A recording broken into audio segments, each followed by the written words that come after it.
Alors, nous revoilà pour la partie 2.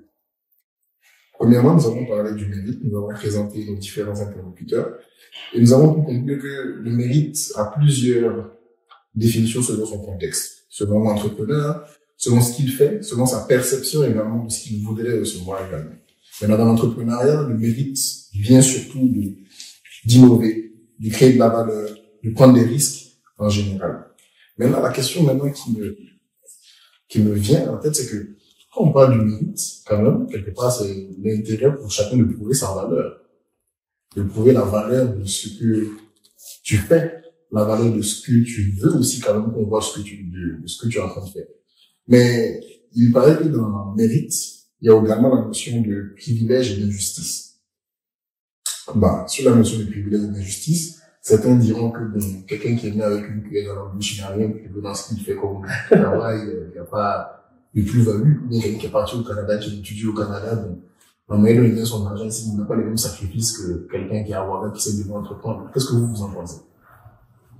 Vous parlez que pour vous, c'est facile. Donc, est-ce que c'est sous-entendre que être méritant, quelqu'un est plus méritant s'il a plus souffert? C'est ça. C'est sûr que si les conditions étaient plus difficiles pour nous petits. Moi, je pense que honnêtement, je pense que ça n'a rien à voir avec l'environnement, parce que de toute façon, chacun se développe ou bien se débrouille par rapport à l'environnement dans lequel il est. Mais, je vais te rattraper là-dessus. Tu disais tantôt que nous, à une époque, c'était le vous. Quelqu'un va te dire que quand tu faisais le vous, tu t'appelles, ça dit qu'en vérité, tu n'as peut-être pas cette difficulté que quelqu'un qui n'a pas vu cette vie. S'il n'a pas vu cette vie-là. Oui, effectivement. Et puis, c'est même très bien que tu me relances là-dessus, parce que, effectivement, à l'époque des vous, comme tu dis là, on était dans un certain environnement. Et aujourd'hui, si je prends mon cas personnel, aujourd'hui, c'est un autre environnement. À l'époque, j'avais pas de facture à payer, j'avais pas de charge, j'avais rien. Tu comprends? Donc, si je dois revenir encore en arrière, par exemple, si je te prends ma première entreprise, je vais te dire que moi, mes premiers bénéfices, ce n'était que pour continuer à faire la fête ou bien continuer à entretenir mon train de vie, qui était de sortir tous les jours en mode de nuit et tout. Mais ça, c'est parce que j'étais dans un environnement où j'avais pas trop de challenge. Mais il y a d'autres personnes qui sont dans d'autres environnements qui peuvent pas se permettre. Mais ça n'enlève en rien le mérite d'une personne qui a mis en place quelque chose et qui a réalisé quelque chose. C'est ça. Et surtout, je te reviens sur ça. Et moi, je pense, pour revenir à ta question, Auguste, qu'il faut remettre les choses dans leur contexte. C'est pas parce que quelqu'un, comment dire ça, on souffre tous, mais à différents niveaux, et surtout on a différents combats. Par exemple, quelqu'un au pays qui veut monter l'entreprise, qui va se battre déjà avec l'administration, qui va se battre avec la levée de fonds, qui va se battre avec trouver sa clientèle, faire son marketing. Son combat est certes différent de quelqu'un qui est de l'autre côté de la mer, dans le sens où ici peut-être c'est plus simple de monter l'entreprise d'un point de vue légal, mais en même temps si tu deals avec d'autres problèmes, notamment la fiscalité, tu as la fiscalité, tu as aussi tout ce qui va avoir lien avec la promotion de ton entreprise, déjà du fait que tu es marginalisé dans le sens où tu n'es pas dans ta communauté de base, tu n'es pas dans ton environnement normal. Donc, ça te prend plus de travail pour motiver ou surtout prouver à ta clientèle que non seulement tu connais ce que tu fais, et puis surtout tu es capable d'apporter le service que tu prétends apporter. Donc, tu te bats pareil. Ce n'est pas la même souffrance, c'est pas le même combat. Ça ne veut pas dire que tu ne te bats pas. Exact. Donc, il faut remettre les choses dans leur contexte. Mais ce qu'il faut prendre en compte aussi, c'est que en ce qui concerne l'entrepreneuriat, il faut pas que les gens oublient que quelqu'un qui a évolué dans un environnement où les gens ont entrepris toute la vie, il a beaucoup plus de facilité à commencer son entrepreneuriat que quelqu'un qui part de zéro. Ça ne veut pas dire que quelqu'un qui a été dans ce contexte-là n'est pas habilité au même niveau que quelqu'un qui part de zéro, ou n'a pas le même courage, ou n'a pas la même détermination, parce que chacun vit ses défis à son niveau. mettons, celui qui part de zéro a le défi de savoir comment commencer la chose. Mais celui qui part de quelque chose a le défi de comment transformer la chose. Exactement. Et c'est souvent plus difficile que de commencer à zéro. Je veux rebondir exactement ce que tu viens de dire parce que j'ai déjà eu ce débat-là. Moi, je pense sincèrement que c'est beaucoup plus difficile pour quelqu'un, si on prend par exemple quelqu'un qui a déjà un nom, qui est né d'une famille qui a un nom, c'est beaucoup plus difficile pour cette personne-là de réussir parce qu'il a plus de pression vis-à-vis de la société, justement, qui nous met dans certaines cases, qui dit, OK, bon, comme lui vient d'une famille riche, c'est obligé que lui aussi, il soit riche. Donc, il a plus de pression que celui qui vient de zéro. Celui qui vient de zéro, c'est un outsider. On ne le voit même pas venir, on commence à penser à lui quand il a déjà réussi. Mais quelqu'un vous dit que celui qui vient de la famille riche, là, en vérité, si ça marche pas, il peut toujours, donc, je sais pas, peut-être c'est pas son première source de revenus. On a quelqu'un qui, selon lui, dit que lui, il a commencé de base, lui, quand il a pris son argent, il commençait. Il n'y avait pas de choix. C'est-à-dire, si ça paye, il est fini. Mais là, c'est deux débats différents, parce que on parle du mérite de l'entreprise, pas de la vie. Non, mais quand on dit l'entreprise, c'est qui te dira quoi? Quand toi, tu as commencé, tu sais que peut-être papa a des relations, il était dans l'argent, même si c'est bizarre, et vous savez que peut-être, tu vois ce que je veux dire? Monsieur Nalema, là, tu entres dans une autre dimension de la discussion. Là, on parle d'inégalité de départ. Et on parle aussi d'éducation et on parle surtout de richesse au sens de capital, même pas de capital social et culturel.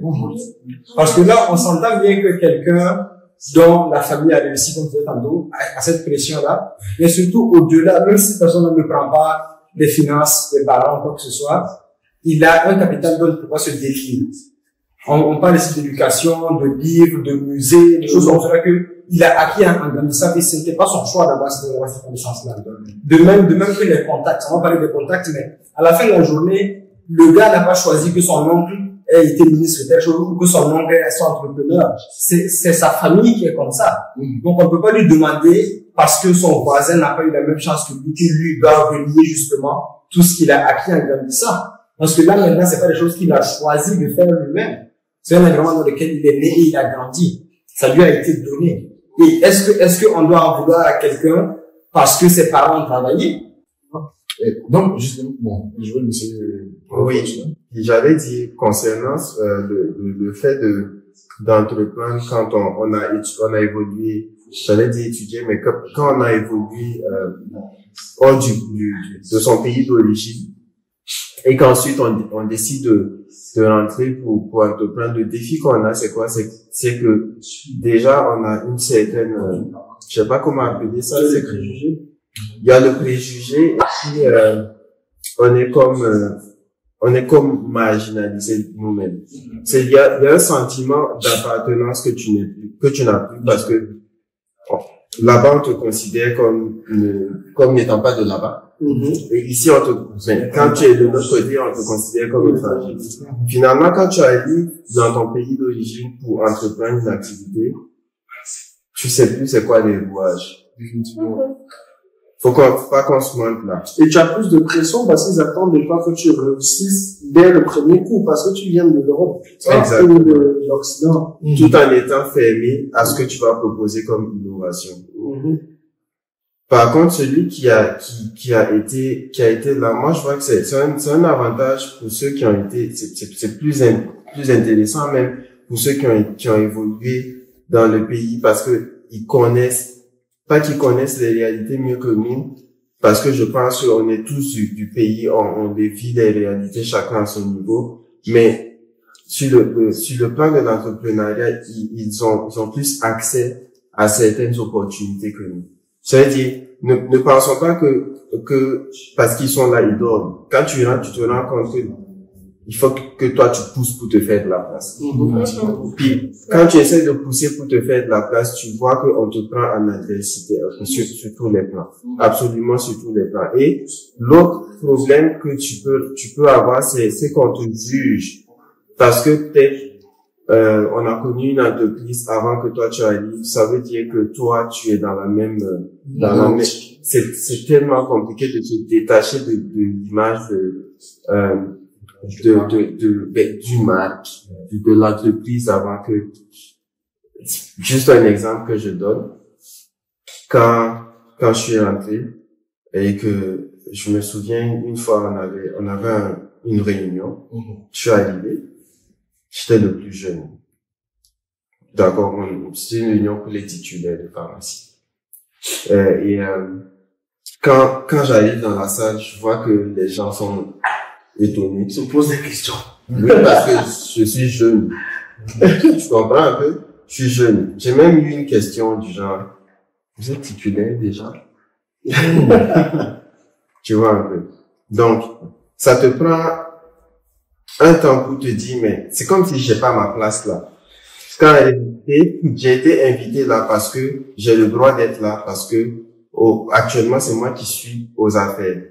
Même si c'est pas mon nom qui est sur l'affaire, mais actuellement tout ce qui se passe, c'est en quelque sorte sous ma supervision. Quand tu arrives dans un milieu et que tu es par exemple d'une certaine classe d'âge, d'un certain style vestimentaire, tu es comme marginalisé, on se demande mais qu'est-ce qu'il fait là? Ça dépend encore de l'environnement. Exactement. Exactement. Mais c'est vraiment très compliqué de se mettre dans la peau de quelqu'un qui doit reprendre un système, qui doit s'insérer dans un système qui a vécu pendant des années. Et là même, on parle même pas encore de la pression de la famille. Mais donc, ça veut dire qu'en ce moment, ton mérite, là, quand tu sens que tu as réussi ce que tu as fait là, c'est par rapport à ce que les gens vont te dire. C'est les retours, mais c'est par rapport à quoi? En ce moment-là. Ton mérite à toi, c'est une question très intéressante. C'est une question très intéressante. Parce que, dans ce contexte-là, c'est quoi? C'est de définir, toi, dans le milieu dans lequel tu viens de t'insérer pour évoluer, c'est quoi tes réels objectifs? Avec toute la pression que tu peux subir, la pression de ne même pas savoir comment ça fonctionne, de perdre tes journées dans les procédures administratives, par exemple, de te confronter à la famille qui, vous savez que nous, en Afrique, on entreprend, on implique beaucoup la famille, puis après, c'est vraiment beaucoup de contentieux. Donc, c'est de te positionner d'abord et de savoir c'est quoi mon rôle dans tout ce bazar. C'est quoi mes objectifs dans tout ce bazar. Tout en sachant que l'apport que tu vas donner ne sera pas forcément vu, sera pas forcément apprécié, parce qu'on va penser que tu fais les choses mal, parce que tu les fais différemment, nécessairement. Sous l'ombre de quelqu'un. Ouais, et tu es vu sous l'ombre de quelqu'un. Donc c'est vraiment intéressant comme question. C'est ça prend de la maturité d'abord, puis ça prend vraiment d'être concentré, puis de se dire que c'est vrai que pour le moment on ne reconnaît pas mon apport là, mais moi je fonce, voilà mes objectifs. Si l'entreprise, si je peux donner une direction pour que, ou bien à mon niveau, tout ce que je peux faire pour que l'entreprise atteigne tel objectif, je le fais, mais c'est vraiment très compliqué. J'ai beaucoup aimé quand tu as dit que ça prend de la maturité, parce que c'est vrai, ça prend vraiment de la maturité. Quand tu arrives dans un contexte où il y a tellement de jugements qui vont tomber sur toi. Par rapport à ta question, j'ai souvent tendance à prendre l'exemple de quelqu'un que les gens ont beaucoup, je veux dire, on a beaucoup négligé son apport ou bien son mérite, si je peux utiliser ça comme ça dans les débats. Quelqu'un comme Donald Trump, ça, je prends toujours son exemple. La majorité des cas, quand tu vas parler de lui, on va dire, ouais, son papa était riche, on lui a donné de l'argent pour commencer. Mais combien de personnes tu connais qui ont eu de l'argent et qui ont transformé cet argent en quelque chose de colossal? Aujourd'hui, la fortune de Donald Trump, ça dépasse la fortune de son papa. Mais à la base, il faut avoir cette maturité-là de dire, je vais prendre ce que ma famille m'a déjà offert pour l'agrandir. Il y a des familles qui sont tombées en faillite à cause de leurs enfants. J'en connais. Au Cameroun, je connais des hommes d'affaires qui, quand ils meurent, l'entreprise disparaît avec eux. Donc, je pense que ces gens-là, même, ont peut-être, ça c'est mon opinion personnelle, je pense que ces gens-là, ils ont peut-être plus de mérite que nous, parce que je m'inscris dans la catégorie des gens qui commencent de zéro, entre guillemets. Ils ont plus de mérite que nous parce qu'ils ont plus de pression de réussir. Nous, on n'a pas de pression. Personne ne t'attend où tu es en train d'y aller. Par contre, eux, on les attend. On les attend. Mais est-ce que tu crois que tout ton fonds pour investir, ça aussi c'est quelque chose. C'est un choix que tu as fait. Ça dépend. Je suis pas trop d'accord avec ça. Non, je suis pas d'accord avec ça dans le sens où, pour moi, c'est comme ça revient à la définition du début, c'est de définir c'est quoi exactement le mérite pour toi. Et je pense que ça, cette section-là nous montre vraiment c'est quoi la différence entre le mérite personnel puis le mérite que les autres vont t'attribuer. Parce que il faut reconnaître qu'en fait, avoir des facilités dans un milieu, tu peux avoir plus de pression, mais plus de facilité dans un certain milieu. Et ça, c'est quelque chose qu'il faut reconnaître, qui aide beaucoup. Comme par exemple, moi, c'est des choses que je ne réalisais pas, mais parce que ça, c'est un trait de ma personnalité et tout, je suis assez fière, je n'aime pas devoir aux gens. Donc, c'est pas un très bon trait de caractère en business. Parce que, il faut souvent de ne pas aimer devoir aux gens. D'être assez fier ou indépendant. Donc, par exemple, moi, je vais vouloir faire venir mes choses par moi-même. Je ne veux pas avoir à les demander aux gens pour les supplier. Prends mes marchandises, fais ci, fais ça. Et là, je vais me rendre compte que, par exemple, quand nous, on a fait l'installation de Black Pearl et tout, il y a plein de choses qu'on a payé plein pot, alors que il y a des grands hommes d'affaires qui gagnent des millions, qui vont monter leur immeuble et ils vont rien dépenser. Parce que les relations. Et en fait, ça va juste être comme quand ils auront leur premier salaire, ils vont juste donner. Donc toi, et même pour les impôts ou plein de trucs. En fait, c'est en parlant à certaines autres personnes qui sont dans l'entrepreneuriat depuis plus longtemps que j'ai réalisé que, oh, moi, j'ai mis 1 million sur quelque chose où ils ont mis 25 000. Donc, quelle est moi ma marge de profit dedans? C'est vrai. C'est vrai. Donc là, et ça, c'est quoi? C'est les relations. Bon, c'est pas forcément les relations forcément de ton papa ou des trucs comme ça, mais juste, en tout cas, le fait que tu aies certaines choses ou que tu es la base de certaines choses, ça aide. Ou comme par exemple, le fait de dire que, oh, je vais faire tout sur fonds propres.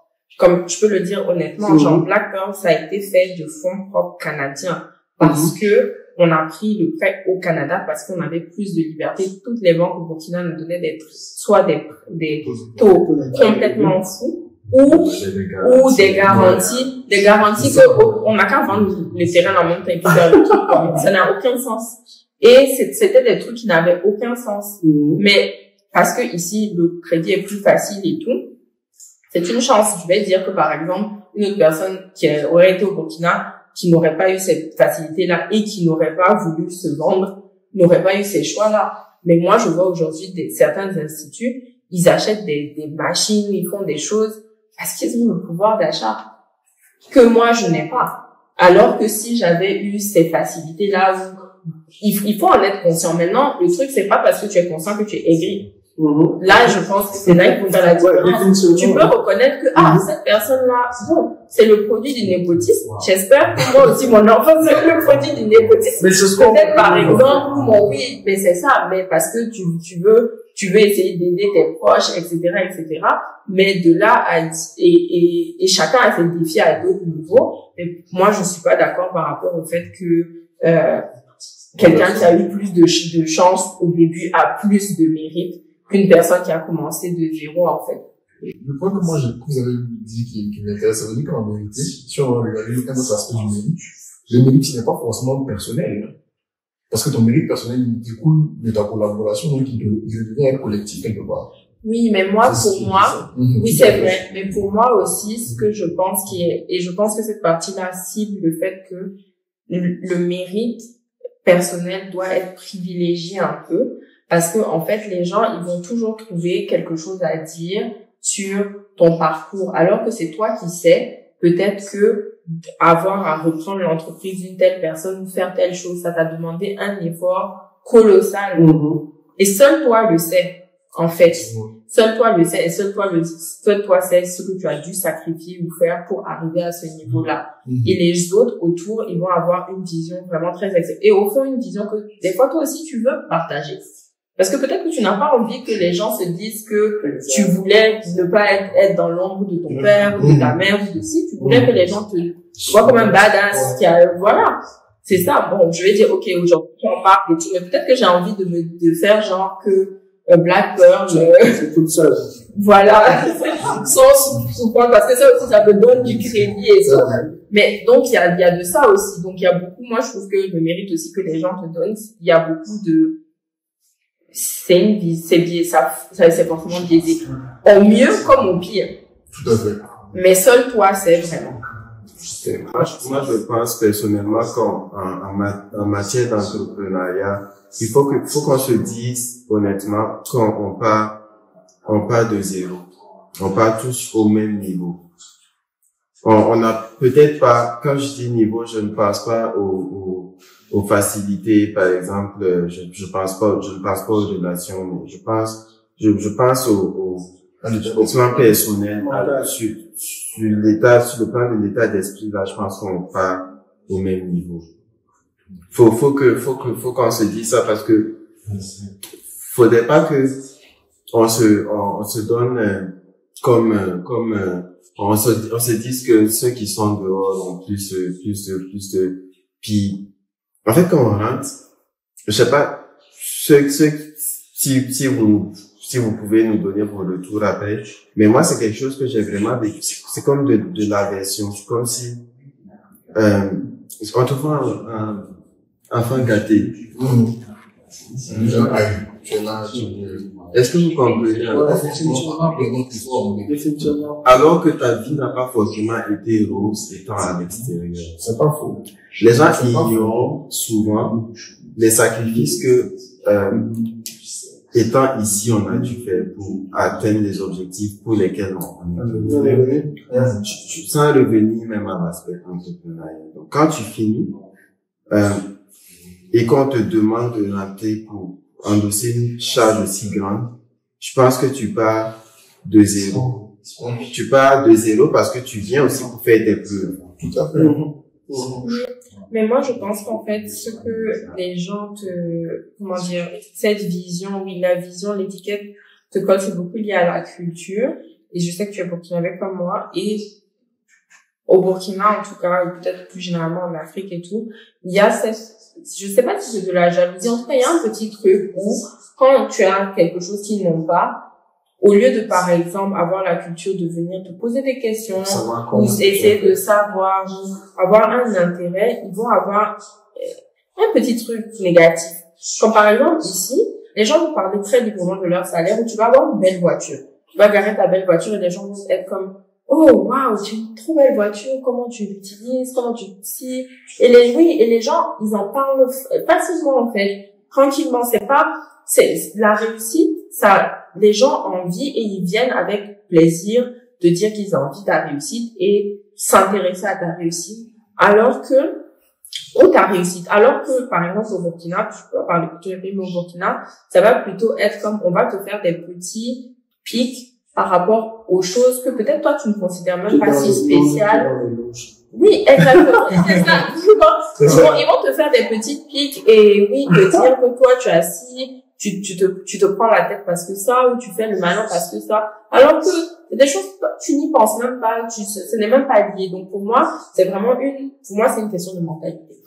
Parce que dépendamment où tu es, on n'aura pas le même rapport. Comme ici, les gens qui font les top 10 de Forbes, on les interviewe, ils écrivent des livres, les gens vont lire. Quand ils les voient, ils sont tout heureux de leur poser des questions. Mais les autres, genre, même si tu n'as même rien accompli, tu as l'air d'avoir un peu accompli quelque chose, on veut te descendre. Je trouve que il faut qu'on soit conscient aussi que c'est un contexte qui n'aide pas, en fait, aussi. Non, où je veux même rebondir dessus, puisque comme on dit, vous êtes en train de nous faire comprendre qu'en réalité, l'aspect numérique, en fait, peu importe genre, la base avec laquelle on est, ça demande des efforts, ça demande que tu mettes certaines choses en place, qui font qu'à la fin, même si peut-être tu avais l'argent ou bien il n'a pas l'argent, vous avez tous dans cet esprit entrepreneurial là, certains défis à relever qui sont différents de votre base financière ou de votre base académique ou quoi que ce soit. Mais en ce moment, alors, comment vous gérez la pression de devoir être reconnu dans votre travail? C'est-à-dire, on est d'accord, le mérite, il y a le mérite personnel, le mérite de l'entreprise, mais à un moment donné, il y a aussi le fait que dans ce que tu veux faire, tu dois t'assurer également qu'au-delà de ton mérite personnel, de ce que tu perçois, que ça aime, comment on gère cette pression d'avoir cet impact-là sur la société, en général. S'entourer les bonnes personnes. S'entourer les bonnes personnes, puis c'est beaucoup de résilience et de persévérance. C'est très bon. C'est beaucoup de résilience parce que c'est une pression que tu as constamment. Pression parce que toi-même avec ton premier employeur, parce que disons-nous la vérité, ils sont rares les parents qui lorsqu'ils te font revenir pour t'intégrer dans l'entreprise familiale, te laissent les rênes directement. Tu as toujours recours à eux. Puis c'est un choc de génération. Ça prend beaucoup. Honnêtement, c'est quelque chose qui peut te briser au début. Puis tu te poses des questions, tu te demandes qu'est-ce que je fais là en réalité? Mais ça demande vraiment beaucoup de résilience. Moi, je pense que c'est la meilleure façon de gérer toute la pression là, parce que il y a de la pression à tous les niveaux. Donc ça, c'est la première pression que tu peux ressentir, c'est la pression de tu sais même pas comment faire comprendre que en fait en réalité on va dans le même chemin.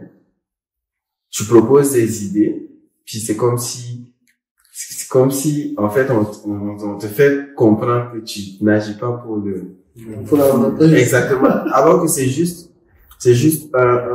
tu prends une autre différence. C'est générationnel. Non seulement c'est générationnel, mais en plus il y a la pression de l'environnement même dans lequel tu te retrouves qui est différent de celui dans lequel tu as évolué pendant des années. Mettons par exemple pour une simple opération bancaire, tu peux perdre la journée. Tu te retrouves en retard sur tout ce que tu avais C'est tout ton programme de la journée. Exactement. Ça, c'est des pressions que tu joues au quotidien, que tu reçois, au quotidien. Sinon, c'est tous les autres petits problèmes. Te réadapter, au système bancaire, fiscal, administratif, parce que quand tu rentres dans nos pays, disons-nous la vérité, on est encore, c'est ça, c'est affreux parce que tu perds énormément de temps dans les tâches administratives. Ça, c'est une deuxième pression. Puis, tu as la pression des gens qui t'ont vu très souvent grandir dans l'entreprise. Les anciens employés, qui ont été là pendant des années durant. Donc, c'est comme si tu as obligation de résultat envers eux. C'est comme si quelquefois on te lance des pics, on te teste. Mais il faut, à la fin de la journée, beaucoup de résilience. Il se dit que, en quelque sorte, comme dans la vie, quand tu veux faire tout ce que tu veux faire dans la vie, il y a des étapes. Donc, c'est étape après étape que on se fait de la place, on se fait gagner du respect, on se fait sa place, comme j'ai dit encore. Et puis voilà, c'est vraiment étape par étape, mais ça prend de la patience, ne pas penser que on va rentrer et puis tout va bien se passer. Un mois après, on a payé son land quiz à ses parents. et puis, on a construit sa maison. Non, très souvent même, quand tu vas rentrer, on va te proposer un salaire, tu vas te dire, mais c'est quoi ça? Peut-être même que quand tu étais là, tu étais mieux que ça. C'est ça. Tu viens, mais c'est les réalités du pays. Là, tu rentres pas en tant qu'étudiant, tu rentres en tant que salarié. Et en fait, c'est quelque part, souvent, c'est pour t'éduquer parce que, ils ont vécu beaucoup de choses, ils ont accompli beaucoup de choses, ils ont enduré beaucoup de choses pour aller là. Et quand tu arrives, il faut prendre l'humilité de comprendre qu'ils ont plus d'expérience, même si les méthodes ne sont pas forcément adaptées aux enjeux du moment. Il y a encore beaucoup d'enseignements à tirer. Ok. Voilà. C'est beaucoup de... Ça s'applaudit, ça. Non, et moi, le fait que tu aies dit ça me donne envie de demander sur la question du genre. Tu vois, on a une femme qui est là. Ah. Voilà. Parce que vous aussi, ça, vous souffrez aussi de cette question du mérite, là. On met tout sur votre dos. Que, bon, elle a un vieux père ici, ou bien, non, c'est ma fille chez lui, mais comment vous faites? Parce que, je suppose qu'il y a des moments, même quand tu fais de ton mieux, qu'on va pouvoir, quand même personne, tu vas te dire, ça te... Moi, personnellement, honnêtement, le mérite extérieur, ça te passe aussi. Doesn't need no validation. Exactement. Parce que, en fait, c'est pas, soit pour me la jouer, mais souvent j'ai l'impression que les gens comprennent pas forcément, même les gens qui veulent te soutenir, comprennent pas forcément ce que tu fais. Ils savent pas forcément où tu vas. Des fois, toi, tu sais pas trop bien. Donc, en fait, comme j'ai pas besoin de leur validation, en fait, pour avancer, j'ai besoin de mes objectifs clairs, et si je sais que j'ai atteint ces objectifs, je suis fière de moi. Et c'est tout. Comme, j'ai pas besoin de plus, ou de, je sais pas, de la starmania, ou de devenir autre chose. Non, en fait. Maintenant, aussi, c'est sûr que si tu veux, on, tous Africains, on connaît, si tu veux éviter une certaine partie du revers de la médaille, du fait que on dit oui, c'est parce que tu as un sugar daddy, que tu fais ça, que tu gagnes de l'argent et tout. Comme, je vais pas dire que c'est une attitude que tu dois adopter à cause des gens, parce que moi je suis pas partisane de vivre pour les gens, mais je pense que dépendamment de comment tu te positionnes, en fait, tu peux entretenir, certaines le font, entretenir les rumeurs pour avoir plus de visibilité, pour créer plus de buzz et tout. Ou tu peux être focus sur ton truc, tu peux être focus sur ton entreprise. Mais moi, je pense que les gens vont toujours parler. Donc, si tu te bases sur ce que les gens pensent de toi, ce que les gens veulent de toi, je comprends par exemple pour toi que c'est plus difficile parce que tu rentres dans une entreprise qui est déjà établie de quelqu'un. Donc, c'est plus difficile de comme t'en foutre.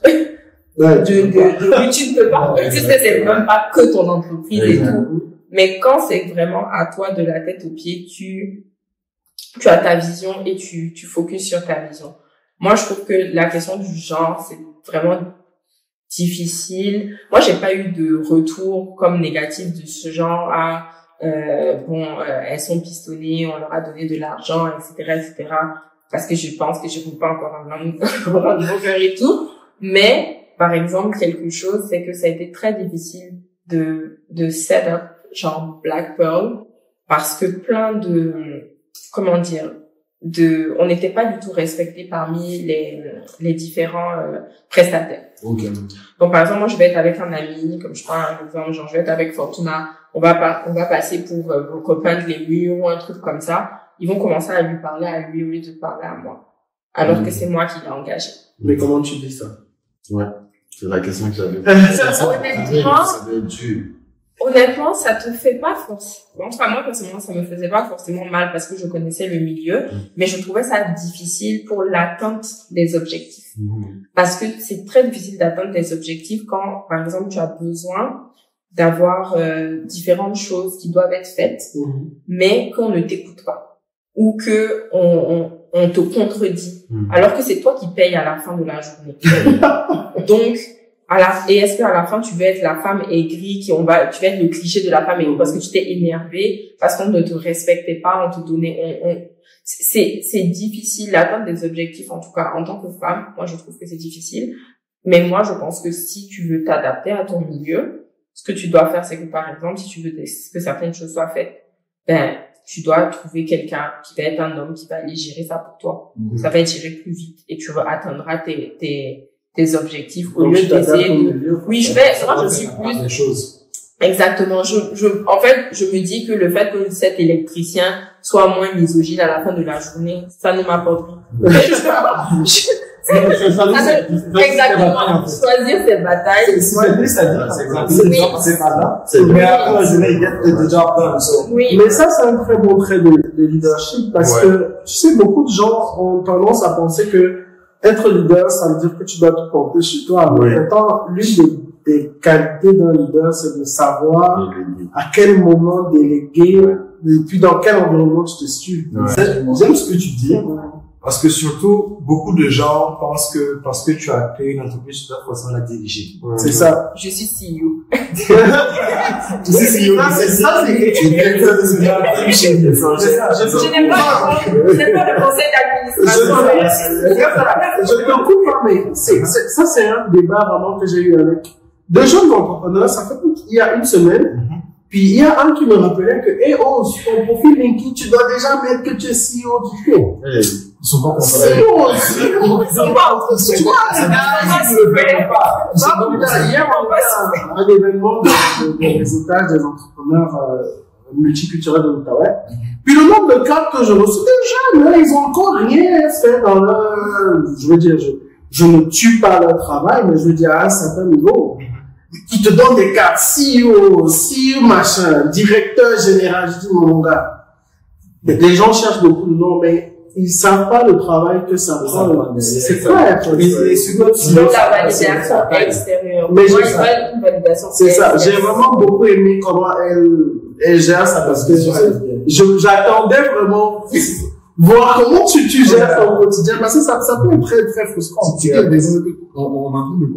d'aller sur le point que le mérite là, ça devient encore un aspect de la performance et de la vision extérieure. Il y a beaucoup de gens qui voient leur mérite à travers ce que les gens vont dire, ce que les gens vont percevoir de ce que tu fais, de ce que ils estiment que, ok, moi j'estime que ce que elle fait là, c'est comme on prend le temps de trouver par exemple. Moi j'estime que ce que tu fait là, c'est mauvais. Parce que lui, sa perception, il ne peut pas se donner juste que sur la perception de tout le monde. Et donc, on doit privilégier d'abord, dans le cas dont vous parlez de mérite, c'est la performance. C'est la performance de tes actes, la performance de ton travail. Tout à fait. Moi, je pense, en tout cas, je suis d'accord avec toi là-dessus. Mais moi, je pense que, effectivement, c'est la performance, mais encore, il faut pouvoir placer les choses dans le contexte. Comme elle l'a dit, par exemple. Est son mérite à la fin de la journée, est-ce que les objectifs ont été atteints? Définitivement. À the end of the day, comment est-ce qu'elle a managé pour que les objectifs soient atteints? Il faut que l'objectif soit atteint. Mais par contre, tu auras des gens qui vont se dire que j'ai tel objectif et I am the one who has to do it. Tu comprends? Elle s'en fout que c'est elle qui l'a réalisé. Et puis, je m'inscris un peu dans son école, dans la mesure où, moi, s'il y a un objectif, je pense qu'avant qu'on ne lance l'enregistrement, je te disais que, il y a des choses que, moi, apprends-moi ça pendant 100 ans, je vais jamais le faire. Parce que j'estime que je suis pas le meilleur là-dedans. Donc, c'est aussi ça, allez voir, ça fait partie aussi d'une conception du mérite. Est-ce que la personne que j'ai placée pour faire l'action que je voulais qu'il soit faite a bien fait? Si c'est bien fait, j'ai le mérite d'avoir trouvé cette personne-là. Donc, ça part dans tous les sens, le mérite, en fait. Ça part vraiment dans tous les sens. Oui, c'est la performance de cette personne-là, mais toi, c'est pas nécessairement ta performance, mais c'est ton côté décisionnel qui vient chercher son mérite. Donc, ça peut aller dans tous les sens. Ouais. C'est vraiment intéressant, ce qu'elle a donné comme développement tantôt là, parce que je pense que ça pourrait aider beaucoup d'entrepreneurs femmes. Ça se dit, non? Entrepreneurs femmes. Je pense, oui. C'est tellement compliqué. Mais ça pourrait les aider dans un contexte où, dans nos pays, là, c'est tellement compliqué. On est beaucoup paternaliste, et puis il y a beaucoup d'idéalité sur c'est tellement difficile d'être une femme et d'avoir un certain niveau social sans qu'on t'accuse de certaines choses. Donc, c'est peut-être une façon justement de se reconcentrer sur son objectif. Finalement, comme si il faut que j'envoie un homme gérer ça, on a qu'à aller. Oui, mais c'est même pas que au point de vue, parce que, comme j'ai dit, la culture là-bas est différente, et quand tu as évolué ici pendant longtemps, il y a beaucoup de choses que tu prends pour acquis, en fait. Par exemple, un système administratif que tu as eu en ligne, que tu as l'information sans avoir besoin de demander à 4 personnes, tu prends ça pour acquis. Donc, il y a beaucoup de choses qui sont plus faciles, et quand tu vas te transposer dans le milieu, africain, là, à ce moment-là, tu vas te retrouver face à des barrières et tout. Et là, tu vas vouloir gérer les choses, tu vas vouloir faire comme tu faisais ici, où tu es très indépendant, où tu gères beaucoup les choses seul, mais tu vas te rendre compte que c'est difficile, c'est pas la même chose en fait. Donc là, à ce moment-là, le fait de pouvoir placer d'autres personnes, de pouvoir déléguer, sous-traiter, tant que c'est ça, si ça te permet d'atteindre tes objectifs, ben c'est le mieux en fait, parce qu'après tu vas arriver te présenter à la maison de l'entreprise avec juste ta tête qui a l'air que tu n'étais pas là depuis longtemps. Tu vas dire comment ça se passe ici, c'est fini pour toi. En fait. Définitivement, parce qu'il y a cet enjeu-là aussi. Il y a des endroits où clairement tu entres, que Burkinabé, que moi aussi comme eux. Moi, ça m'est arrivé beaucoup de fois, par exemple. J'arrive dans des milieux, puis quand je parle directement en français, on pense que je suis d'une autre nationalité. Donc, on parle en mouré. Et puis après, je réponds en mouré. On est comme, vous êtes burkinabé. Je dis, mais oui, est-ce que je ressemble à une ça arrive tellement fréquemment. Ça veut dire quand tu ne serait-ce que avoir un style vestimentaire un peu différent quand tu entres dans certains milieux. Mais il te faut prouver. Ah oui. Il faut être fort dans tes convictions. Exactement. Moi, j'ai un ami, il a rentré, il a fait de l'entrepreneuriat et quand même ça fonctionne bien. Mais il aime s'habiller relax. Il est un peu comme street style et tout. Il dit quand il va à la banque que vraiment, ça prend des heures parce qu'il ne porte pas une veste.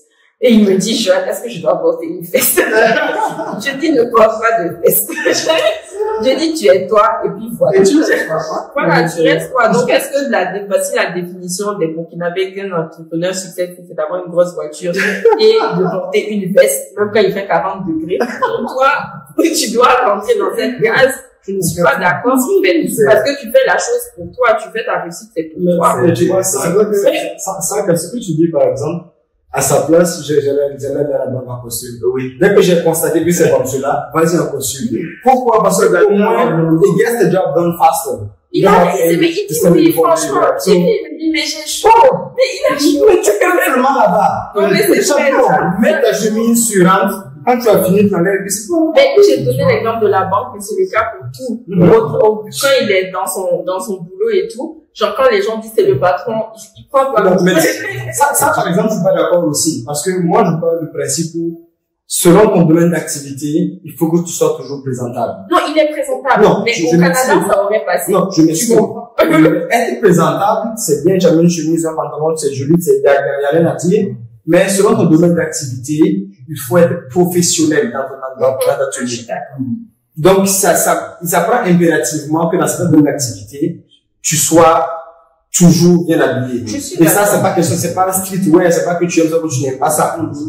Ton travail, ça prend ça. Donc, tu dois le faire pareil. Tu n'aimes pas ça, ok. Mais à la fin de la journée, tu n'as pas le choix si tu veux vendre. Mais c'est je suis d'accord, mais dans ce cas précis, là, c'était pas le cas. C'était pas nécessaire. C'était pas nécessaire. Non, franchement, pas du tout. Quand tu as fait le monde, même quand on parle du village, tu as besoin, mais exactement, moi, je lui ai envoyé la vidéo de Steve, pas Steve Jobs, pardon, Mark Zuckerberg, quand il présentait les lunettes AI avec intelligence artificielle, il était en t-shirt. Oui. J'ai envoyé ça et j'ai dit voilà. J'ai envoyé et j'ai approuvé. Non, mais exactement. Il n'a rien approuvé à qui. C'est parce que lui, il s'est mis dans sa tête qu'il n'avait rien approuvé. Parce que quand tu le vois, tu sens que il est dans sa performance et son travail va parler pour lui. Mais à un moment donné, tu commences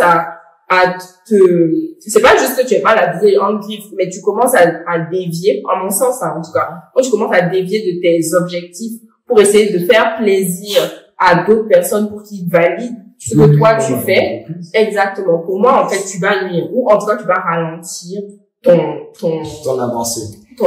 Mais ce qu'il a dit, il a bien précisé, dans certains domaines d'activité. Je suis d'accord. Mark Zuckerberg est dans un domaine d'activité où on ne parle que des performances. C'est ça, que de ça. Par exemple, un journaliste de renom, je m'excuse, si tu allumes ta télé, tu regardes le journal de 21, le mec est en habillé comme Mark Zuckerberg. Tu regardes ta télé, tu vas dire, sinon, il raconte quoi, maintenant? C'est ça. Et puis, surtout, tu sais, Fabrice, c'est moi, le centre de des banquiers. Et franchement, tu vas à la banque, et puis ton conseiller, bizarrement, des fois, j'ai un frappe, et ça marche pas. Pourtant, le journaliste est plus pauvre que moi. C'est ça. Ils sont de leur perception. Mais tout ça pour dire que, tout ça pour rebondir sur un point pour dire, il faut s'adapter, en tant qu'entrepreneur, il faut s'adapter à ton environnement. Et je pense que c'est ce qu'il voulait dire. Oui, c'est vrai. Si tu dois avoir un environnement où on te dit, mon gars, il nous faut des costumes pour vendre. Ça fait partie aussi des qualités du vendeur. Et puis, à la fin de la journée, si on reste sur notre thème, à la fin de la journée, tu auras le mérite de dire que, moi qui ne porte pas les costumes, là, j'ai mis le costume, ils m'ont respecté avec ça. Tu es foutu. Mais oui, moi par exemple, Je mets mon droit qui est, et puis c'est fini. exact, je prends mon cas personnel à moi. Moi j'adore les costumes. On n'est pas Et sûr. voilà. Mais il y a des gens, oui, j'ai des amis où des fois quand j'arrive quelque part, où je suis pas en costume, où on m'apprécie, je dis, ouais, même sans costume, là, Ça marche toujours. c'est du mérite. Venir sur ça, on va juste, pour revenir à ce qu'on disait par rapport à la question de l'injustice qu'il peut avoir entre le privilège et le mérite. Voilà, ça dit, en réalité, entre le mérite que tu vois des gens et le mérite que tu as personnellement, c'est en réalité, si on peut dire, c'est savoir d'où tu viens pour savoir où tu vas. Ouais, exactement. Mais si tu sais d'où tu viens, tu connais comment tu as structuré le corps, tu n'as pas besoin forcément de l'accréditation de ta personne. Tant que ton travail fait C'était du juste au service. arrive à atteindre tes objectifs. Mais je suis pas 100% d'accord. Parce que tu as utilisé un mot tantôt, les justices. Je reviens encore à l'exemple que je prends ce que je vous ai dit que je prends d'habitude quand on a un débat. Une personne comme Donald Trump, que les gens ont tendance à effacer le travail qu'il a fait. Parce que moi, je pense que c'est l'un des entrepreneurs que je respecte le plus. Je dis bien l'entrepreneur, je vais dire. Et même en français, je commence à respecter l'homme parce que j'apprends beaucoup sur lui. Mais je respecte beaucoup l'entrepreneur parce que les gens ont tendance à effacer le travail qu'il a fait pour arriver où il est. Et ça, pour moi, j'appelle ça vraiment de l'injustice. Ouais. C'est de l'injustice et il y a beaucoup d'injustices qui sont commises envers certains entrepreneurs. Par exemple, moi, je connais des entrepreneurs, comme on disait tantôt, parce que tu es né de telle famille, tu as réussi. On va dire non, c'est parce que tu es né de telle famille. Est-ce qu'il y a l'impact de ça? L'impact, Il a quand même été président des États-Unis. mais Il est quand même un des hommes les plus riches du monde. tu lui enlèves le mérite d'avoir été le président des États-Unis. Non, mais en fait, ce que je veux dire, quel est l'impact? Je veux dire, moi, en fait, tout ça, mon point est que l'impact des mauvaises langues ne dépend que de toi, l'importance que tu lui donnes. C'est-à-dire que, et clairement, Tom, c'est quelqu'un qui s'en fout. J'ai pris un très bon exemple parce que l'impact justement de ce que les gens vont penser ou dire de toi, la preuve en est que Donald Trump aujourd'hui, vous pensez qu'il n'aurait pas voulu se représenter, mais c'est parce que les gens ont tellement médit de lui qu'aujourd'hui, il n'a pas pu, je pense, d'après ce que j'écoute de lui, il n'a pas terminé ce qu'il voulait faire. Donc, il faut pas qu'on néglige ce côté-là en termes d'entrepreneur. Excuse-moi, Lucas. Il faut pas qu'on néglige ce côté-là parce que oui, tu peux être personnellement fier de ce que tu es en train de réaliser, mais est-ce que la communauté ou alors le regard d'autrui va dans ton sens? Moi, je pense que l'entrepreneur accompli, c'est un entrepreneur qui est non seulement fier avec lui, mais qui a réussi à donner un produit dont la communauté adhère et la communauté est fière de ce produit-là. Parce que tu as des entrepreneurs qui sont fiers, mais tu vas entendre que lui, il est riche, mais dans son village, il n'a rien construit. Ça, on entend ça toujours. Est-ce que ce monsieur-là, il a construit son château dans son village? Est-ce qu'il n'est pas fier? Il est fier, mais autour de lui, on le traite, je prends l'exemple de mon village personnel, on va le traiter de sorcier. Ouais, tu tues les gens parce que les gens, c'est les pauvres autour de lui. C'est vrai. Donc, il faut faire, je pense qu'il faut faire. Et moi, je pense que quand tu as certains privilèges au départ, on a tendance à minimiser tout l'effort que tu fous. Ouais. Vous savez, quand généralement, on vient de familles, qui ont des entreprises qui marchent généralement bien, il faut que les gens sachent que les précurseurs de l'entreprise là ont subi, comme je disais tantôt, beaucoup de choses. Et quand ils préparent leurs enfants, la formation est souvent très difficile. Il y a des choses que les gens ne disent pas. Définitivement. Donc, quand on te voit à l'extérieur, tu es bien, tu as du matériel, tu es comme ci, tu es comme ça. Mais ils ne savent pas que, par exemple, toi, tu montes au boulot à 8 heures et que tu descends à minuit. Ils ne savent pas que tu es tout le temps en train de voyager. Tu ne peux pas te prendre de vrais congés parce que, de toute façon, tu es rentré pour ça. S'il y a personne qui fait, ça ne va pas se faire. Il y a tellement de choses à faire que finalement, ta vie tourne autour de ça.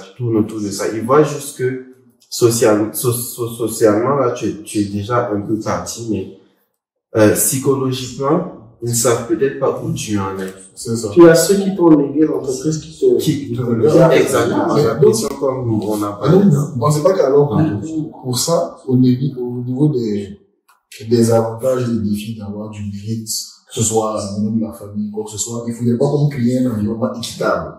Quand je dis équitable, ça veut dire que pour la personne qui vient même d'une famille aisée, il faut dire que son mérite serait juste pour revenir à comme un limite d'égalité. Ouais, sur l'aspect de lui, il est peut-être l'enfant de, je sais pas, de ministre, qui rentre dans l'entreprise, il est considéré au même titre que tout le monde. Il fait ses bases, il fait ses trucs qui sont normaux.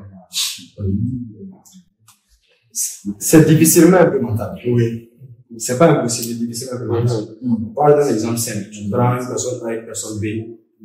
A vient d'une famille aisée, B vient d'une famille non aisée. Et les deux parents se sont battus. Évidemment, A, ça a bien marché, B, ça a bien marché. On arrive au stade où A et B doivent continuer la lignée. Donc, A va reprendre l'entreprise familiale, B va se battre de zéro. On s'entend bien que il y a, dès la base, il y avait ce que j'appelle l'égalité de départ. Donc, ils vont se battre, pareil, comme je disais, c'est juste le même combat, mais chacun se bat de la même manière. Et ça ne sera pas forcément plus facile pour B que pour A ou inversement. Ils doivent faire se battre pareil, mais A aura acquis différentes aptitudes durant son éducation pour lui permettre de pouvoir trouver des shortcuts à certains moments. Et le moment où ils vont se battre à égalité, il y aura des moments où A aura eu l'avantage parce qu'il a lu tel livre, ou bien parce qu'il a vu tel musée, il a telle connexion, juste parce que il a gagné dans ce milieu-là. Donc, à certains moments, il aura une petite avance. Mais ça ne veut pas dire qu'on ne peut pas corriger les contenus de départ. C'est corrigeable. Parce que tout ce qui est en termes de connaissances, d'éducation, de contact, c'est des choses que tu peux acquérir. Donc, personne ne peut dire que un tel a réussi parce que il a fait les meilleures écoles, quoi que ce soit. Non. Aujourd'hui, tu peux apprendre les mêmes choses que tout le monde apprend. Tu peux rester au Sénégal ou au Burkina et puis pendant un cours à Harvard, c'est gratuit. Parce que des fois, ils donnent des formations gratuites. Tu peux le faire comme tout le monde. Tu peux être à Ouaga et puis faire les devoirs de quelqu'un qui est à Saint-Ex ou bien qui est à, comment s'appelle l'école, USO? Non, pas USO. Non, c'est une école à Ouaga, un lycée à Ouaga. Lauréat, il y a qui est à côté de Saint-Ex. Là où était le président, la salle, voilà. Tu peux être au lycée mixte de Goumet et puis faire les examens du collège, la salle. Parce que un jour, un soir à 17h, tu vas t'arrêter là-bas devant l'école, tu verras déjà passer, tu poses avec quelqu'un, oh, tu es en première aussi, si tu veux passer tes examens, je vais faire aussi pour manger. C'est faisable. Donc, tout ce qui est en termes de connaissances et de praticabilité, il n'y a pas besoin que ta famille te l'ait donné, parce que tu peux l'acquérir de par toi-même. Donc, selon moi, on ne peut pas juger, on ne peut pas prendre ça comme critère de mesure pour savoir un tel a eu telle éducation donc il est meilleur forcément, ça n'a pas de sens parce que tu peux plus l'acquérir par toi-même. Je ne sais pas si on peut corriger les inégalités de départ. Par contre, ce qu'il faut, comme il disait, c'est que de toute façon, dans la vie, on part pas tous au même niveau. Même si, Anyways. de toute façon, il y a toujours une inégalité quelque part, mais, on part quand même du même niveau parce que tout le monde, comme il disait tantôt, doit se battre pareil. Seulement, toi qui n'as pas les mêmes chances que ton voisin d'à côté, tu vas devoir peut-être travailler 2 fois plus pour l'atteindre. Sinon, pour avoir les mêmes privilèges que lui, sinon dépasser ce que lui il a. Donc, c'est vraiment propre à l'individu maintenant. Si tu veux gagner en termes de mérite personnel pour toi qui n'a pas eu les mêmes aptitudes que quelqu'un qui a commencé en ayant plus de privilèges, c'est de te battre 2 fois plus. C'est ça. Moi j'ai Moi, j'ai un point par rapport à ça. Je pense que c'est, comme ils ont dit, c'est peut-être pas quelque chose qu'on peut corriger à 100%, mais moi, quand je pense à cette question-là, je me dis, le plus important, il y a un gros travail éducationnel qu'il faut faire. Parce que, cette année, plus que d'autres, j'ai beaucoup repensé au concept d'entrepreneur, tout ce qui est autour. Et j'ai compris que l'entrepreneuriat aujourd'hui, pour notre génération en tout cas, c'est devenu un effet de mode. Ouais. C'est un effet de mode. Tout le monde dit ouais, je suis entrepreneur, sans toutefois savoir ce que ça prend réellement pour d'être un entrepreneur. Définitivement. Je vous parle de cette année parce que je pense que c'est l'une de mes années c'est l'une de mes années les plus difficiles en tant qu'entrepreneur. J'ai traversé beaucoup de choses en tant qu'entrepreneur cette année et je me suis posé beaucoup de questions. Il y a un gros travail d'éducation. Il faut qu'on apprenne à ces gens-là qui veulent être entrepreneurs, c'est quoi un entrepreneur? Parce que quand quelqu'un sait exactement c'est quoi être un entrepreneur, les défis qu'il faut avoir, le mental qu'il faut avoir, et puis les aptitudes qu'il faut aller chercher, c'est très difficile pour cette personne-là de dire tel ou tel a été privilégié. Tu vas pouvoir voir le travail que chacun fait avec, comme on dit souvent, chacun joue avec les jouets qu'il a en famille. C'est vraiment, ça part de ça. Si on peut créer le maximum de formation pour apprendre aux gens à être des entrepreneurs au lieu de rêver d'être entrepreneurs, je pense que ça va énormément aider. Surtout en Afrique. C'est très bien dit ça. Définitivement. Ouais. Dans cette même optique, ça veut dire qu'au pays, pour les gens qui veulent rentrer vers l'entrepreneuriat, les gens de la diaspora, c'est quoi la solution qu'ils devraient voir par rapport à leur perception du mérite, là? Comment ils devraient se positionner par rapport à ça? D'abord, on ne peut se sentir biaisé, ou ne pas, je suppose, il y a des gens, finalement, qui vont arrêter de faire un exemple. Si on prend quelqu'un, par exemple, comme toi, qui arrive dans l'entreprise familiale, qui arrive que moi, à un moment donné, quoi qu'on dise, il n'y a pas de tout, même si ça pue, il pourrait arrêter. Ouais. Mais il pourrait arrêter, mais ça, comme je disais, ça, qu'on soit clair, ce n'est pas exactement mon cas. Donc, moi, de toute façon, c'est quelque chose que je ne peux pas laisser. Parce que il faut bien une continuité à la chose. Mais j'avais envie de vivre mon expérience personnelle, sur le plan professionnel. J'ai d'autres aptitudes, j'ai d'autres ambitions, j'ai d'autres projets. Même si on va y retourner. Mais en fait, c'est déjà de se dire quand on rentre pour investir ou whatever, on n'est pas plus méritant que la personne qui a fait l'IO, par exemple. On n'a pas forcément plus de connaissances que la personne qui a fait le pays. Donc, c'est de rentrer avec un état d'esprit d'humilité d'abord, puis c'est vraiment de redescendre. Ok? Ça prend du temps. Ça prend de la patience pour redescendre rien. Ça vient du cœur.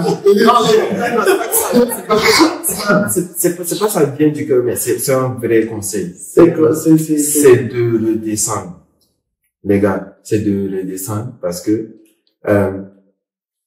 les défis sont grands.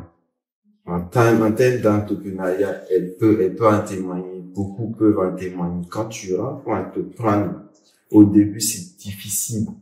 C'est tellement difficile.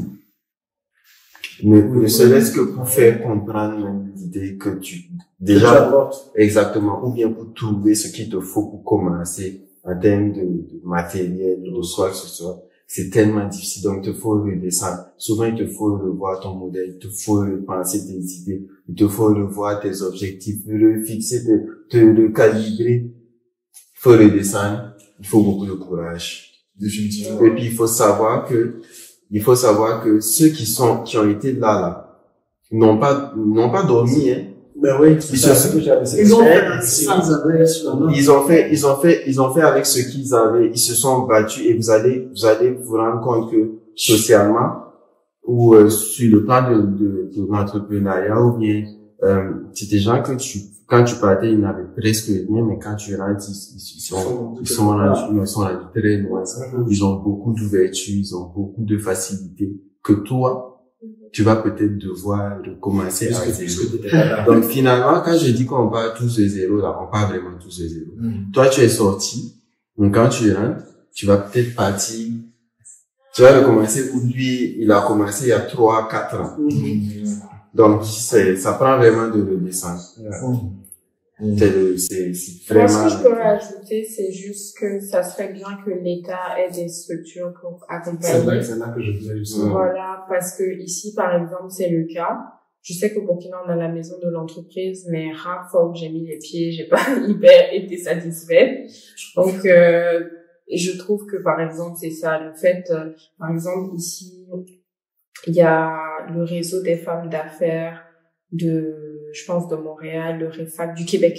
Le REFAC, justement, ils viennent d'offrir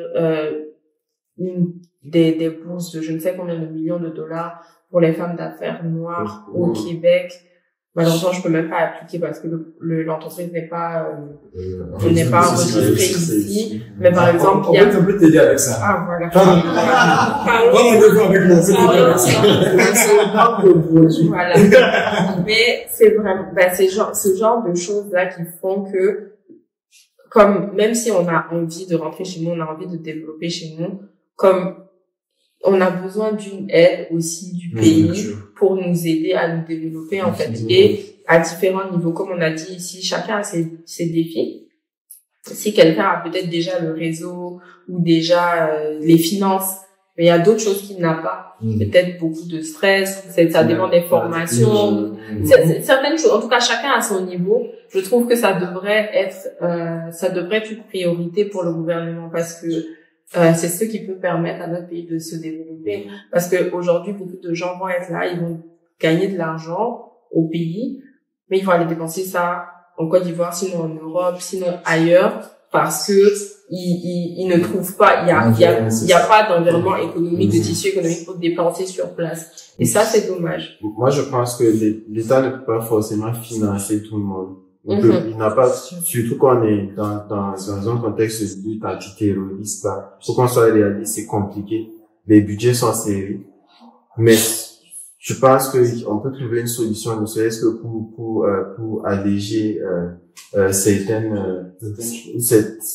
pour alléger, du point de vue de, l'administratif bancaire, permettre aux gens d'avoir des opportunités parce qu'aujourd'hui, je pense qu'on en parlait. Quand elle a évoqué ça tantôt, quand tu veux prendre un prêt à la banque. Mais c'est vrai que ça existe déjà, ces choses-là. Ça existe, mais c'est pas encore entièrement sur pied.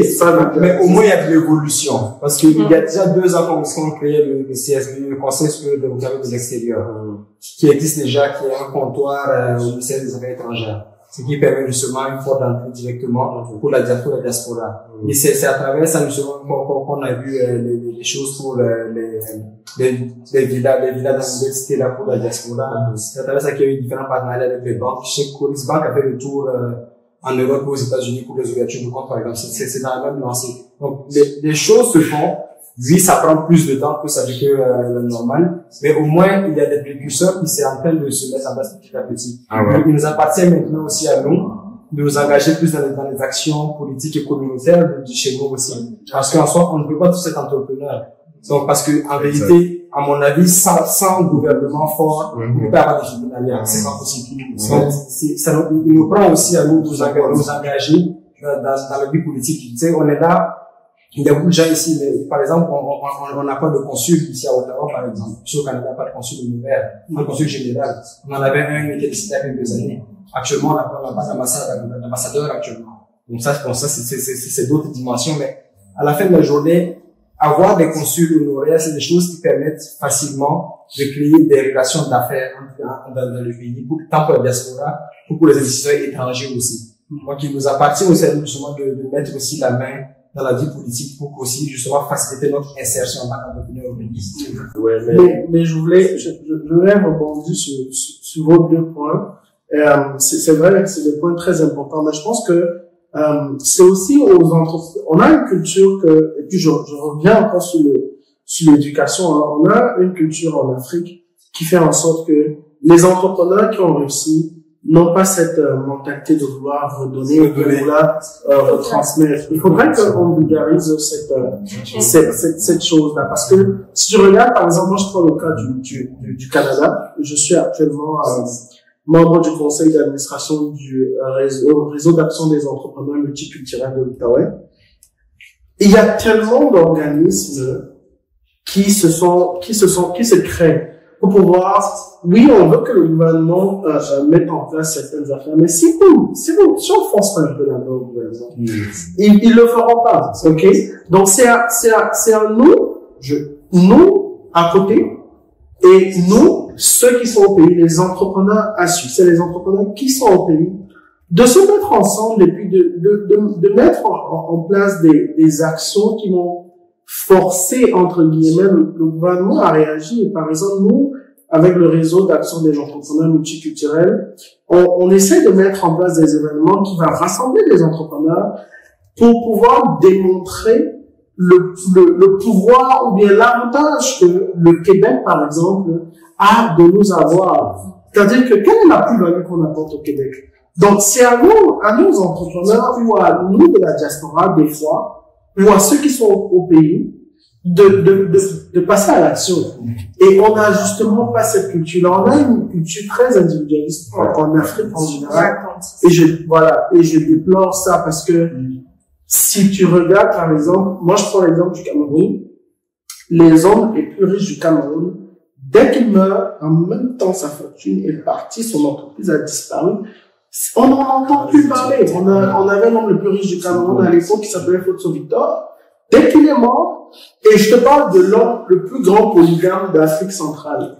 Ce monsieur a 132 enfants, à peu près, aux dernières nouvelles. Donc, comment tu peux m'expliquer qu'un multimilliardaire de sa trempe, sur à peu près 132 enfants, des informations que j'ai, il n'a pas pu transférer ou bien, tu comprends, il y a cette culture-là qu'on a pas. Donc, c'est très important de dire que le gouvernement doit nous aider. Mais c'est nous qui devons donner l'envie au gouvernement de nous aider. Je pense que c'est définitivement dans cette optique-là que les initiatives comme tout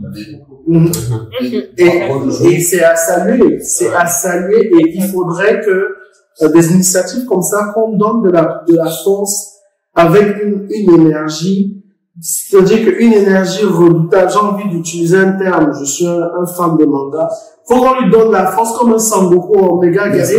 Mais c'est vrai parce que tant qu'on n'aura pas ce genre d'initiative-là, les gens seront toujours derrière leur téléphone à regarder les TikTok de ces pseudo-influenceurs. Parce que ça en point, je sais que c'est pas dans le dedans, mais c'est quelque chose qui me torture. Ces pseudo-influenceurs qui font croire à une certaine facilité, à une certaine vie, à notre jeunesse. Si on n'a pas des gens comme vous qui sont capables de dire des choses telles quelles, depuis terre à terre, comme par exemple, quand tu prends l'exemple de Joe, ici, mais je suis sûr qu'il y a des jeunes filles là qui vont s'asseoir et vont dire, oh, donc ça, on peut faire ça comme ça.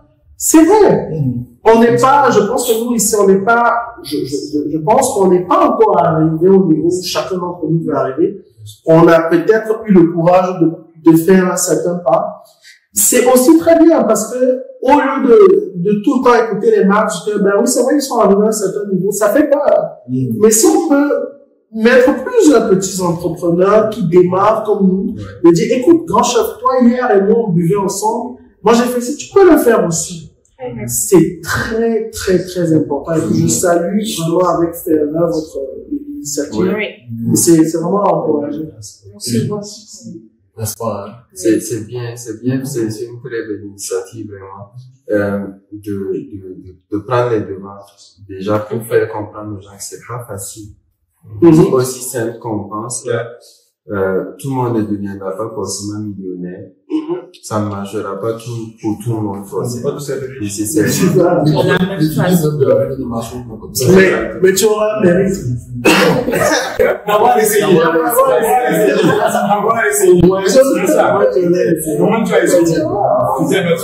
Vraiment, c'est à saluer. Puis, moi, je souhaite vraiment que ce soit une initiative qui perdure et que vous soyez comme le coup de beaucoup de jeunes. Pas nous blaguer. Oui, faut continuer. Faut être résilient et persévérant. Je pense que c'est une occasion, justement, étant donné que nous sommes en train de tirer à la fin de ce premier podcast, de demander votre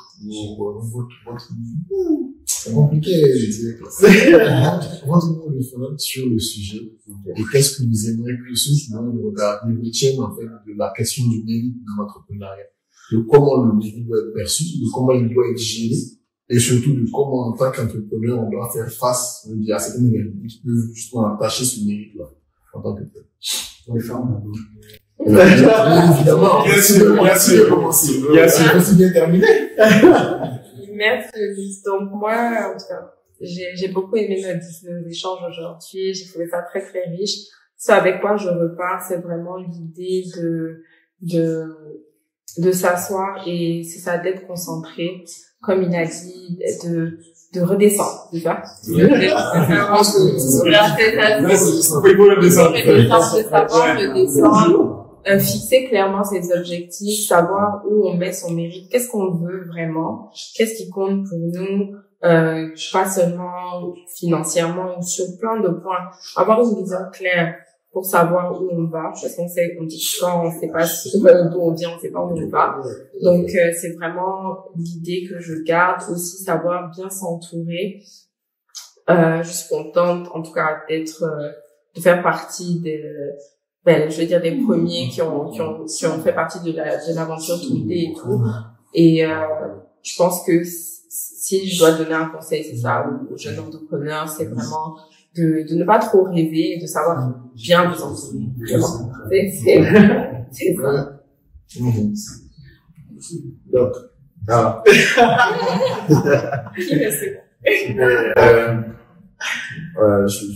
elle a dit vraiment assez l'essentiel. Hein. C'est vraiment d'être concentré sur ses objectifs, d'avoir beaucoup de résilience aussi parce que quelquefois ça serait difficile d'aller atteindre les objectifs qu'on veut atteindre à cause de X, Y facteurs dû aux réalités de l'environnement dans lequel on entreprend. Ça prend du temps, il faut persévérer parce que en réalité, ce que les entrepreneurs ne disent pas toujours, c'est que ça a été très difficile. Ce qu'on voit aujourd'hui comme étant des grands hommes, femmes d'affaires, ils sont vraiment galérés. Quelquefois, il y avait même pas à manger. Quelquefois, il y avait rien pour la famille, mais on persévérait. Donc, c'est ça. Je veux rajouter même que des fois, c'est un processus en dents de scie. Oui, ils ont été très hauts, ils sont très bas et ils sont remontés très haut. Ça, c'est la partie. Et il faut avoir la résilience de savoir que ça va bouger, en fait. C'est ça. Puis, très important aussi quand on est entrepreneur de savoir écouter ses collaborateurs. Si jamais vous en avez, soyez des leaders, ne soyez pas des patrons, soyez des leaders. Un leader, ça sait écouter, ça sait prendre des remarques parce que, mine de rien, on est quelquefois à la tête de l'entreprise, mais de façon pratique, on n'a pas toutes les aptitudes. Et comme je disais tantôt à mon frère, seul, on ne peut rien faire. Donc, c'est mon conseil pour justement arriver à ce mérite-là quand on veut s'attribuer de façon plus globale en entreprise ou plus spécifiquement de façon personnelle. C'est de savoir prendre les conseils, de persévérer dans tout ça. C'était mon mot. Totalement. Merci beaucoup. Merci, Fabrice. Non, mais moi j'ai un conseil humblement, parce que je pense qu'on est tous dans la case où on doit recevoir des conseils encore. Mais c'est même pas un conseil, c'est un partage que je veux faire avec les jeunes entrepreneurs. C'est faut que chacun se trouve un mentor dans ce que tu essayes de faire. Trouve-toi un mentor, quelqu'un qui a fait ce que tu as envie de faire, qui a réussi là-dedans. Et c'est la meilleure façon d'apprendre, parce que cette personne-là va te montrer par quoi il est passé. Et là, tu vas avoir la vie réelle de ce que tu veux faire. Et ça te permettra aussi d'éviter certains pièges que sans mentor, tu serais tombé là-dedans. C'est pas mauvais de tomber dans les pièges, mais c'est mon premier conseil. Puis le deuxième, c'est vraiment d'apprendre à écouter et à fonctionner avec son environnement. L'entrepreneuriat, ce n'est pas, et je n'ai jamais rencontré, depuis que je me suis donné l'objectif de rencontrer des entrepreneurs, j'ai jamais rencontré un entrepreneur qui vient d'une famille aisée, ou qu'il a hérité, ou qu'il soit, il soit sorti des zéros. Il y a jamais personne qui m'a dit depuis le départ, c'est tout beau, tout rose. Ça va être énormément challengeant. Ça peut venir chercher ta personnalité. Faut juste te dire que ça va être dur. Et puis, il faut avoir, comme le doc l'a dit, il faut avoir de la résilience. Il faut avoir de la résilience. Puis, il faut être courageux. Ça demande beaucoup de courage de faire des choses que les gens ne veulent pas faire. Et après, à la fin de la journée, il faut pouvoir se fixer des objectifs qui nous sont propres et qu'avec ça, on est à l'aise, en paix, heureux. Peu importe que tu aies fait de l'argent à la fin de la journée. Et puis, une dernière chose que j'ai appris avec tous les mentorings que je suis, c'est que si tu travailles pour chercher de l'argent, tu n'es pas un réel entrepreneur. Il faut te donner une mission à accomplir. Donne-toi, règle un problème dans la société. Après, l'argent, ça va venir. L'argent, ça vient que ça. Donc, moi, c'est mon nombre, c'est pas un conseil, c'est un partage. Dans le même que l'entrepreneuriat, la commune des finances, le régler entre les deux. Il faut régler un problème, effectivement. Il faut régler un problème. Moi, je rebondis beaucoup sur ce que Fabrice a dit, puis ce que vous avez tous dit aussi. Le plus important, ce que j'aimerais que les gens gardent en sortant de cette vidéo-là, c'est de se rappeler pourquoi ils ont commencé. Exact. Rappelle-toi pourquoi tu as commencé. Yes. Reste toi-même, parce que tu auras beaucoup de tensions qui vont rentrer, beaucoup de pression que tu ne peux pas forcément contrôler. Donc, stay true to yourself. Et puis, ça va aller. C'est dur, on est tous dans ça. Tu n'es pas seul dedans, on est tous dans ça. Il y a des jours, tu te lèves le matin, tu sais pas ce que tu as mangé le soir, mais on est dedans seulement. Tu vois, on continue à se battre. Et puis, il y a un proverbe en Morée que j'aime beaucoup qui dit, n'oubliez pas tout prisonnier. Ça veut dire, on ne peut pas ramasser la farine à une seule main. C'est les deux mains ensemble qui peuvent t'aider à ramasser. Donc, il faut s'entourer des bonnes personnes. C'est comme Fortunat a dit, savoir écouter les conseils, savoir prendre différents avis, parce que tu ne peux pas exceller dans tous les domaines, c'est impossible. Donc, il faut savoir t'entourer des personnes qui ont les compétences dans chaque domaine avec lequel tu travailles et pouvoir récolter leurs différents avis. Même le président des conseillers. Donc, tu n'es personne pour ne pas avoir des conseillers. Donc, il faut récolter différents avis et puis ensemble, on va réussir. Et puis, s'il y a un problème d'ordre légal ou qui est lié avec l'entreprise, appelle Blox. J'ai un dernier partage. Moi, je suis beaucoup croyant. Puis, moi, je pense que, comme le frère Fabrice a dit tantôt, c'est important d'avoir un mentor. Puis, ces mentors-là, quelque part, ils ont eu comment dire, ils ont eu des valeurs. Quand on est jeune, on a des valeurs. Un entrepreneur ne doit pas tomber dans le piège de l'argent. Qui rentrer dans tout. Donc, c'est vraiment de garder ses valeurs de garder de bonnes valeurs parce que au-dessus de tout ce qu'on fournit comme effort là, il y a quelqu'un, moi je suis croyant, Dieu il regarde, puis il récompense en fonction de la droiture de chacun. Donc c'était juste ça que je fais là. Définitivement. Définitivement. Je pense que vous allez avoir un bon podcast pour ce premier podcast. Et ce que je dirais comme mot de fin, c'est tout d'abord merci. Merci pour vos différentes personnes. Merci pour vos différentes sagesses, différentes expériences et partages. Et je pense que ça va gratifier et édifier ceux qui vont regarder ce podcast. Et moi, je dirais tout simplement que la question du mérite, quoi qu'on dise à la fin de la journée, elle définit en fait, pour moi, ce que vous avez dit, c'est plus une accréditation de ton travail, de ce que tu auras pu faire, de ce que, en âme et conscience, de ce que tu as fourni comme effort, de ce que tu as porté comme vision, comme objectif. C'est ta récompense personnelle à la fin de la journée. La récompense également de tes collaborateurs, de ceux qui travaillent avec toi, de ton environnement et de surtout une vision qui a été portée jusqu'à long terme, en vérité. Et donc, je vous souhaite tous de mériter ce dans quoi vous entreprenez, ou vos succès et tout ce qui s'ensuit.